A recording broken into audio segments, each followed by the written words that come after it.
Friends, welcome back to Mazhathulli creations.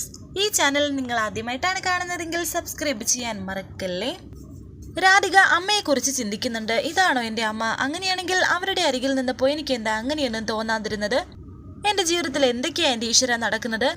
ഫിദമയുടെമായി Shyama പറഞ്ഞ കാര്യങ്ങൾ ഇപ്പോൾ രാധിക ഓർക്കുന്നു. ആദ്യമായി ശ്യാമയെ അമ്മയെ എന്ന് വിളിച്ച കാര്യം ഓർക്കുകയാണ് ഇപ്പോൾ രാധിക. ഐശ്വര്യ അങ്ങനെയൊക്കെ പറയുന്നുണ്ടെങ്കിലും അരികിൽ നിൽക്കുമ്പോൾ ഒരിക്കലും തൻ്റെ അമ്മയായി തോന്നുന്നില്ല. ശ്യാമ രാധികയെ ചേർത്ത് പിടിച്ചപ്പോൾ തന്നെ ഒരു അമ്മയുടെ സ്നേഹം ഞാൻ അനുഭവിച്ചതാണ്. ഫിദ മേഡം എന്നെ തൊടുമ്പോൾ, ഫിദ മേഡം എൻ്റെ അരികിൽ വരുമ്പോൾ അമ്മയുടെ അരികിൽ നിൽക്കുന്നത് പോലെ അങ്ങനെയല്ലേ വേണ്ടത്? വേണ്ട, എനിക്ക് അമ്മയുടെ സ്ഥാനത്ത് ആരും വരണ്ട. ഒരു കണക്ക് പറഞ്ഞ് എന്നെ അന്വേഷിച്ച് ആരും വരണ്ട.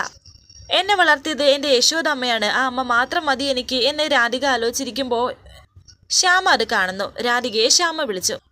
എന്തു പറ്റി മോളെ എന്ന് ചോദിക്കുമ്പോൾ ഒന്നുമില്ലെന്ന് രാധിക. കള്ളം പറയണ്ട, എന്താ വിഷമോന്ന് എന്നോട് പറയേ എന്ന് ശ്യാമ ചോദിക്കുമ്പോൾ രാധിക പറയുന്നുണ്ട്, ഒന്നുമില്ല, ചെറിയൊരു തലവേദന പോലെ തോന്നി.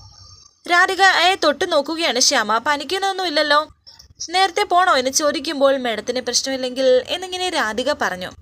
പ്രശ്നമൊന്നുമില്ല, മോള് വീട്ടിലേക്ക് പോയിക്കോളൂ എന്ന് ശ്യാമ. രാധിക പോകാൻ നേരം ശ്യാമ രാധികയോട് പറയുന്നു, മനസ്സിലെന്തെങ്കിലും ബുദ്ധിമുട്ടുണ്ടായിട്ട് എന്നെ ബുദ്ധിമുട്ടിക്കണ്ട എന്ന് കരുതി പറയാത്തതാണോ? ഇല്ല മേഡം എന്ന് രാധിക പറയുമ്പോൾ ശ്യാമ പറയുന്നു, കണ്ട, അന്ന് മുതൽ നീ എൻ്റെ സ്വന്തം മകളാണ്. മോൾക്ക് എന്ത് പ്രശ്നമുണ്ടെങ്കിലും അത് പരിഹരിക്കാൻ ഞാൻ ഇറങ്ങും. എനിക്കറിയാം മേഡം, അമ്മയായിട്ട് തന്നെയാണ് ഞാൻ കരുതുന്നത് എന്ന് രാധിക പറയുമ്പോൾ ശ്യാമ പറയുന്നുണ്ട്, പിന്നെ എന്താ എൻ്റെ കുട്ടിയുടെ സങ്കടം? ഒന്നുമില്ല, പ്രതീക്ഷിക്കാതെ പലതും എനിക്ക് കിട്ടുന്നുണ്ട്, പക്ഷേ ചിലത് കയ്യിൽ വരുമ്പോൾ ഒരു ഭയം പോലെ. എന്താ ഈ പറയുന്നത് എന്ന് ശ്യാമ ചോദിക്കുമ്പോൾ രാധിക പറയുന്നുണ്ട്, ഏയ് ഒന്നുമില്ല, കണിമംഗലത്തെ കാര്യം ആലോചിക്കുമ്പോൾ പറഞ്ഞു പോയതാണ്, ഞാൻ എന്നാ ഇറങ്ങട്ടെ എന്ന് പറഞ്ഞ് രാധിക അവിടെ നിന്ന് പോകാൻ തുടങ്ങുന്നു. ശ്യാമ പിന്നിൽ നിന്ന് വിളിച്ചിട്ട് പറയുന്നുണ്ട്, മോളിനി നടന്നു പോകാൻ നിൽക്കേണ്ട, ഡ്രൈവർ കൊണ്ടുപോയി വിടും. അത് വേണ്ട മേഡം എന്ന് രാധിക.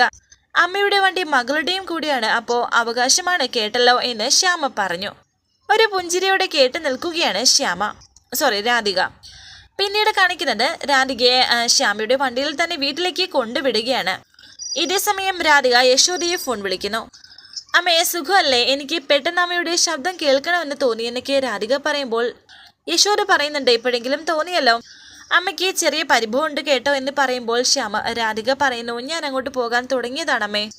അപ്പോഴല്ലേ ഏട്ടന് ചികിത്സയുടെ കാര്യം വന്നത്? അച്ഛനും അമ്മയും കൂടി സമ്മതിച്ചിട്ടല്ലേ ഞാനിവിടെ നിന്നത്. ഏട്ടന് സുഖമായാൽ ഞാൻ ഓടി അങ്ങ് എത്തുമല്ലോ. ഇത് കേട്ട യശോദ പറയുന്നു, അമ്മ വെറുതെ പറഞ്ഞതല്ലേ, നീ ഇവിടെ ഇല്ലാത്തതിന്റെ കുറവ് ഒരുപാട് അറിയുന്നുണ്ട്. ഇവിടെ ഒരു ഒച്ചയോ എനക്കോ ഒന്നുമില്ല. ഇപ്പോൾ നീ എവിടെയാണെന്ന് ചോദിക്കുന്നു. ഞാൻ മ്യൂസിക് ക്ലാസ് കഴിഞ്ഞ് കണിമംഗലത്ത് പോയിക്കൊണ്ടിരിക്കുകയാണെന്ന് പറയുമ്പോൾ അമ്മ ബസ്സിലാണെന്ന് ചോദിക്കുന്നു. അല്ല, ഫിദ മേഡത്തിന്റെ കാറിലാണെന്ന് പറയുമ്പോൾ കാറൊക്കെ കിട്ടി തുടങ്ങിയോ നിനക്ക് എന്ന് യശോദ ചോദിക്കുന്നു. പിന്നെ എന്നും കാറിൽ പറഞ്ഞയക്കാന്ന് പറയും, പക്ഷേ ഞാനങ്ങനെ കയറത്തൊന്നുമില്ല. ഇന്നൊരു ചെറിയ തലവേദന തോന്നിയത് കൊണ്ട് ഞാനങ്ങ് പോന്നു എന്ന് രാധിക പറയുന്നുണ്ട്. എന്നിട്ട് തലവേദന എങ്ങനെയുണ്ടെന്ന് യശോദ പറയുമ്പോൾ രാധിക പറയുന്നുണ്ട്, അമ്മയോട് സംസാരിച്ചല്ലോ, അപ്പൊ കുറഞ്ഞു. അമ്മ, ഏട്ടന്റെ പേരിൽ കുറെ വഴിപാട് നടത്താനുണ്ട്, നാളെ ഞാൻ അമ്പലത്തിലേക്ക് വരും, അമ്മയുണ്ടാവോ അവിടെ? യശോദ പറയുന്നു, അതിനെന്താ, നീ വരുമെന്ന് പറഞ്ഞാൽ ഞാൻ അവിടെ ഉണ്ടാവില്ലേ? ശരി അമ്മേ, നാളെ കാണാം എന്ന് രാധിക പറയുമ്പോൾ യശോദ പറയുന്നു, നന്നായി, നാളെ കാണാം എന്ന് പറഞ്ഞത്. ഇല്ലെങ്കിലേ ഞാൻ നേരെ കണിമംഗലത്തേക്ക് വന്നേനെ. സംസാരിച്ചുകൊണ്ടിരിക്കുന്ന സമയത്ത് പെട്ടെന്ന് പാല് തിളയ്ക്കുകയാണ്. അതുകൊണ്ട് തന്നെ ഫോൺ വെച്ചു. എന്താടി എന്ന് ചോദിച്ച് മുത്തശ്ശി അവിടേക്ക് വന്നു. പാല് തിളപ്പിക്കാൻ വെച്ചപ്പോൾ രാധിക മോളുടെ ഫോൺ വന്നു. ഞാൻ തിരിഞ്ഞു നോക്കിയില്ലെന്ന് യശോദ പറഞ്ഞു. അവളോട് സംസാരിച്ചപ്പോൾ ഉണ്ടായിരുന്ന പാല് തിളച്ചു തൂവി. കണിമംഗലത്ത് എന്താണ് സംഭവിക്കുന്നത് എന്നറിയോ? ഇതുപോലെ തിളച്ചു തൂവി ഇല്ലാണ്ടാകാൻ പോവുക നിന്റെ മോളുടെ ജീവിതം, പ്രിയങ്കയുടേത്. വിളിച്ച് കൊഞ്ചിക്കുമ്പോൾ മോളോടൊന്ന് പറഞ്ഞേക്ക്, ആവശ്യമില്ലാത്ത കാര്യം പറയണ്ടെന്നും അനിയത്തിയുടെ ജീവിതത്തിന് ഭീഷണിയാകണ്ടെന്നും മനസ്സിലായോടെ എന്ന് പറഞ്ഞ് മുത്തശ്ശി അവിടെ നിന്ന് പോകുന്നു. രാധിക കണിമംഗലത്തേക്ക് വരുന്ന സമയം പെട്ടെന്ന് വരുൺ രാധികയെ ഒന്ന് പേടിപ്പിച്ചു. രാധിക ഒന്ന് ഞെട്ടി. എടോ, തന്റെ ഞെട്ടിൽ കണ്ടാ തോന്നുമല്ലോ ഏതോ കൊടുങ്കാട്ടിൽ അകപ്പെട്ട സിംഹവോ പുലിയോ ഒന്ന് മുന്നിൽ ചാടിയെന്ന്. ഇത് കേട്ട് രാധിക പറയുന്നുണ്ട്, പിന്നെ പേടിക്കത്തില്ലേ? മരുന്ന് ഏറ്റ് കേട്ടോ, എന്റെ പനിയൊക്കെ മാറിയെന്ന് വരുൺ പറയുമ്പോൾ രാധിക പറയുന്നുണ്ട്, അത് മാറുമെന്ന് എനിക്കറിയായിരുന്നു. അത് മാത്രമൊന്നുമല്ല, താൻ കൈപിടിച്ചെന്റെ അരികിൽ ഇരുന്നോണ്ടാണെന്ന് വരുൺ. രാധിക പോകാൻ തുടങ്ങുമ്പോൾ വീണ്ടും വരുൺ രാധികയുടെ മുന്നിൽ വന്നു. എനിക്ക് അകത്ത് ഒരുപാട് ജോലിയുണ്ടെന്ന് രാധിക പറയുന്നുണ്ട്. ഇങ്ങ് വന്നേ എന്ന് പറഞ്ഞ് രാധികയുടെ കയ്യിൽ പിടിച്ച് അല്പം മാറ്റി നിർത്തിയിട്ട് വരുൺ പറയുന്നുണ്ട്, ജോലി തനിക്ക് എപ്പോൾ വേണമെങ്കിലും ചെയ്യാലോ, തന്നെ എനിക്ക് ഇപ്പോഴല്ലേ കിട്ടിയത്, കുറച്ചു നേരം സംസാരിച്ചിട്ട് പോയാൽ മതിയെന്ന് വരുൺ. ഞാൻ പറയുന്നത് ഒന്ന് കേൾക്കുന്ന രാധിക പറയുമ്പോൾ വരുൺ പറയുന്നു, കേൾക്കാനേ ഉദ്ദേശിക്കുന്നില്ല.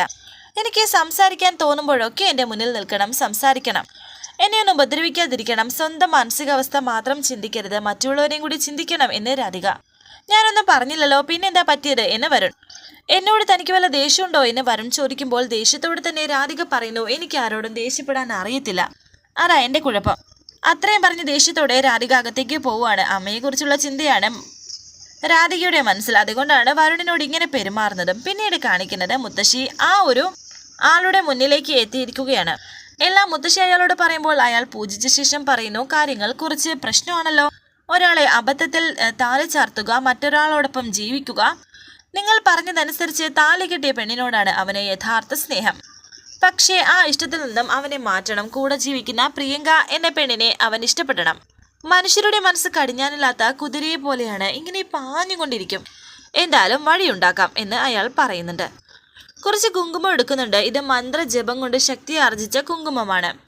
അയാളോടൊപ്പം ജീവിക്കാൻ ആഗ്രഹിക്കുന്ന പെൺകുട്ടി അതിരാവിലെ കുളിച്ച് ശുദ്ധിയായി അവൾ അയാളുടെ നെറ്റിയിൽ ചാർത്തി കൊടുക്കണം. എന്നിട്ട് ഇതവളെ സ്വന്തം നെറ്റിയിലും ചാർത്തണം. ഇതിന്റെ ഫലസിദ്ധി അനുസരിച്ച് അന്നത്തെ ദിവസം അവൻ ആ പെൺകുട്ടിയുടെ അരികിൽ നിന്ന് മാറത്തേയില്ല. ഒരു പുരുഷനും സ്ത്രീയും തമ്മിൽ നടക്കാനുള്ള സകല സംയോഗങ്ങളും അപ്പോൾ തന്നെ നടക്കും. മറ്റെല്ലാം മറന്ന് ഈ കുറി അണിയുന്നവർ അടുത്തിരിക്കും എന്ന് പറയുമ്പോൾ ഉറപ്പല്ലേ തിരുമേനി എന്ന് മുത്തശ്ശി. മന്ത്രങ്ങൾക്ക് പിഴവ് വരത്തില്ല, ഒരു ചോദ്യങ്ങളും വേണ്ട. ഒരു കാര്യം വീണ്ടും ഓർമ്മിക്കണം, ഒന്നിച്ച് ജീവിക്കേണ്ടവർ അവരാരാണോ അവർ നെറ്റിയിൽ ഈ കുറി അണിയണം. ഒരേ ദിവസം ഒരേ സമയം അത് നടക്കണം. ഫലം കണ്ടതിന് ശേഷം അറിയിക്കുക. ബാക്കിയുള്ള കാര്യങ്ങൾ നാം അപ്പം പറഞ്ഞു തരാം എന്നും തിരുമേനി. പ്രതിഫലം കൊടുക്കുകയാണ് മുത്തശ്ശി. ഈ പ്രതിഫലത്തിന്റെ ആവശ്യമുണ്ടോ എന്ന് അയാൾ ചോദിക്കുന്നു. അങ്ങനെ ഇപ്പോൾ ആ പ്രസാദവുമായി പുറത്തേക്ക് ഇറങ്ങുകയാണ് മുത്തശ്ശി ഉടൻ തന്നെ പ്രിയങ്കയെ വിളിക്കുന്നുണ്ട്. മാർക്കറ്റ് റോഡിന്റെ അരികിലേക്ക് വരാം എന്നൊക്കെ പറയുന്നു. ഇത് കൃത്യമായിട്ട് നടന്നാൽ നിന്റെ ജീവിതത്തിൽ ഇനി ഒരു പ്രശ്നവും ഉണ്ടാകില്ല, നീ വേഗം വരണേ എന്നൊക്കെ മുത്തശ്ശി പറയുന്നുണ്ട്. പിന്നീട് കാണിക്കുന്നത് രാധിക ഇപ്പോൾ ക്ഷേത്രത്തിലേക്ക് വരികയാണ്. അവിടെ യശോദ നിൽക്കുന്നു. യശോദയെ കണ്ടപാടെ വളരെ സന്തോഷത്തോടെയും സ്നേഹത്തോടെയും രണ്ടുപേരും കൂടി വന്ന് കെട്ടിപ്പിടിക്കുന്നു. ചുംബനം കൊടുക്കുകയും ഒക്കെ ചെയ്യുന്നുണ്ട്. അമ്മ എന്ത് പറ്റി മോളെ നിനക്ക് എന്നൊക്കെ ചോദിക്കുമ്പോൾ കുറെ നാളുകൊണ്ട് അമ്മയെ കണ്ടതല്ലേ എന്നൊക്കെ രാധിക പറയുന്നു. ഇതൊക്കെ ഐശ്വര്യ ശ്രദ്ധിക്കുന്നുണ്ടായിരുന്നു. എന്നിട്ടും എൻ്റെ കുട്ടി എങ്ങനെയാണ് അവിടെ പിടിച്ചു നിൽക്കുന്നത്, അതാ എനിക്ക് മനസ്സിലാകാത്തത് എന്ന് യശോദ പറയുന്നു. അമ്മയുടെ അടുത്ത് വന്ന് നിൽക്കുമ്പോൾ എന്തൊരു സമാധാനമാണെന്ന് അറിയൂ. എൻ്റെ മനസ്സിൽ 100 പ്രശ്നങ്ങളുണ്ടായാലും അമ്മയെ കാണുമ്പോൾ അതൊക്കെ ഓടി ഒളിക്കും എന്ന് രാധിക. സന്തോഷം മാത്രം മനസ്സിൽ നിറച്ചു തരും എന്നൊക്കെ രാധിക പറയുന്നുണ്ട്. ഇനി എന്തായാലും ഞാനൊരു കാര്യം തീരുമാനിച്ചു. 1-2 ദിവസം കൂടുമ്പോൾ ഞാൻ എൻ്റെ മോളെ അങ്ങോട്ട് വന്ന് കണ്ടോളാം. ഇല്ലെങ്കിൽ വല്ലാണ്ട് വാടിപ്പോവും എൻ്റെ കുട്ടി. അമ്മേ, പിന്നെ ഞാനൊരു സ്വപ്നം കണ്ടു. കുറച്ച് ദിവസമായിട്ട് ഞാനത് കണ്ടുകൊണ്ടിരിക്കുന്നുണ്ട് എന്ന് രാധിക പറയുന്നു.